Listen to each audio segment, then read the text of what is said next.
بازار سرک موترفروشی قصبه هست. از طرف شب میبینیم شما دوستا چقدر بریبار هست، نام و خدا مردم است، رفت آمدش زیاد است. همگی در نوع حالت باشد. شمال هم بسیار زیاد است، در این گرمی ماشاءالله حق شمال است به نهایت.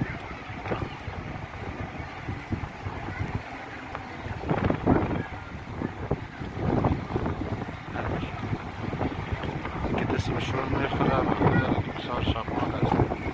از طرف روز هفته یک کمک تیز می باشد.